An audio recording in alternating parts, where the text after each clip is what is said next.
CBTV।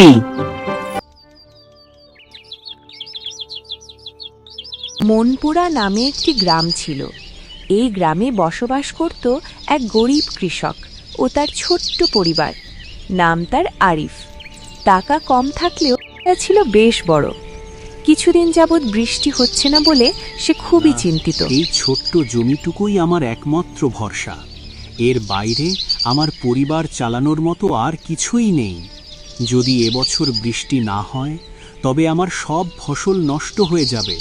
তখন আমার পরিবারের কি হবে? তুমি দয়া করো, রহমতের বৃষ্টি দাও, আমার ঘরটুকু বাঁচাও। এক মহান রাজা। তিনি ছিলেন অত্যন্ত সৎ ও ন্যায়পরায়ণ শাসক। তার রাজ্যে কোনো মানুষ অসহায় হয়ে থাকবে এটা তিনি কখনো সহ্য করতে পারতেন না। প্রজাদের সুখ দুঃখ তিনি নিজের বলে মনে করতেন। তার নাম ছিল রাজা নওশাদ। মন্ত্রী, রাজ্যে ঘোষণা করে দাও, যে ব্যক্তি এই রাজ্যের মধ্যে নিজেকে সবচেয়ে বেশি জ্ঞানী প্রমাণ করতে পারবে তাকে আমি বিশেষ সম্মান ও মূল্যবান পুরস্কার প্রদান করব। যথা হুকুম মহারাজ, আপনি কোনো চিন্তা করবেন না। আজই আমি সেনাপতিকে রাজ্যে ঘোষণা পড়িয়ে দিতে বলবো। আরিফ জমিতে কাজ শেষ করে বাড়ি ফিরছিল। হঠাৎ তার চোখ পড়ল পথের ধারের বটগাছের নিচে।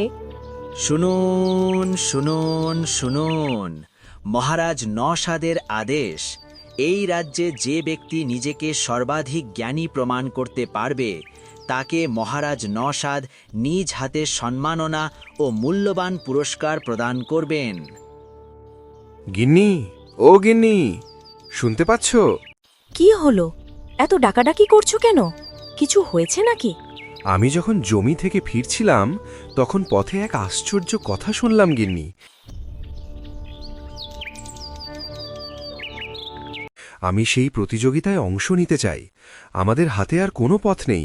অতিরিক্ত রৌদ্র আর বৃষ্টি না হওয়ার কারণে আমার জমির প্রায় সব ফসল নষ্ট হয়ে গেছে।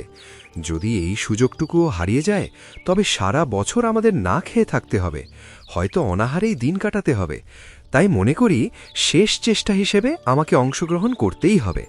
ঠিক আছে, দেখো, উপরওয়ালা যদি আমাদের সহায় হন তবে নিশ্চয়ই কোনো না কোনো পথ খুলে দেবেন। ঘোষণা অনুযায়ী রাজ্যের বহু জ্ঞানী, বুদ্ধিজীবী ও পণ্ডিত রাজদরবারে উপস্থিত হলেন। রাজা সবার যথাযোগ্য আপ্যায়নের ব্যবস্থা করালেন। এরপর তারা এক এক করে সিংহাসনের সামনে এসে দাঁড়ালেন। সেই সভায় আরিফও উপস্থিত হয়েছিল। তাকে সাধারণ পোশাকে দেখে অনেকেই ফিসফিস করে হাসাহাসি করতে লাগল। আপনারা যারা এখানে উপস্থিত হয়েছেন, আপনাদের আমি 3টি প্রশ্ন করব। যে ব্যক্তি সঠিক উত্তর দিতে পারবে তাকে আমি সাধ্যানুযায়ী পুরস্কৃত করব। বলুন তো, পৃথিবীর সবচেয়ে ধারালো অস্ত্র কি? প্রথম প্রশ্ন শোনার পর সভায় নীরবতা নেমে এলো। কেউ বলল তরোয়াল, কেউ বলল তীরই সবচেয়ে ধারালো অস্ত্র। অনেকেই নিজের নিজের মত পেশ করল, কিন্তু রাজা গম্ভীর মুখে নিশ্চুপ বসে রইলেন।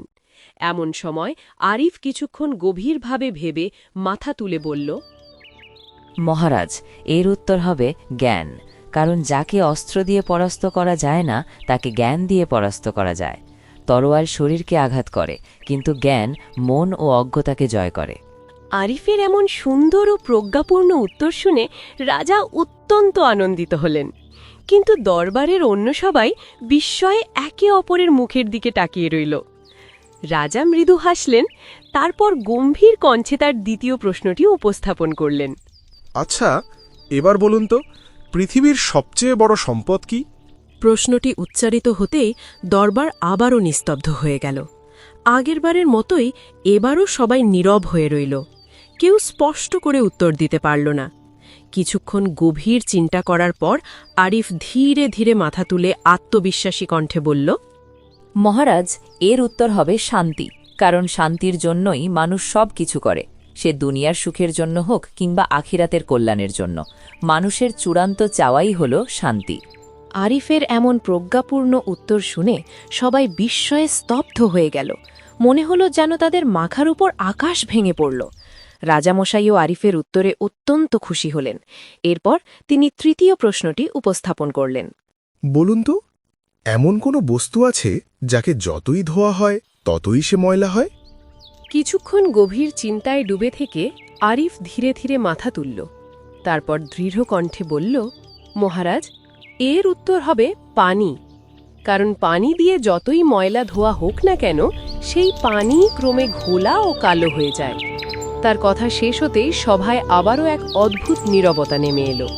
আরিফের উত্তরে সন্তুষ্ট হয়ে রাজা তাকে 100 স্বর্ণমুদ্রা পুরস্কার দিলেন। কিন্তু আরিফ নিজের জন্য অল্প কিছু স্বর্ণমুদ্রা দেখে বাকিগুলো গরিবদের মাঝে বিলিয়ে দিল।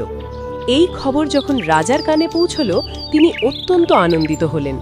গভীরভাবে চিন্তা করে তিনি মনে মনে হাসলেন। কী কারণে তা আমরা অল্প পরেই জানতে পারব।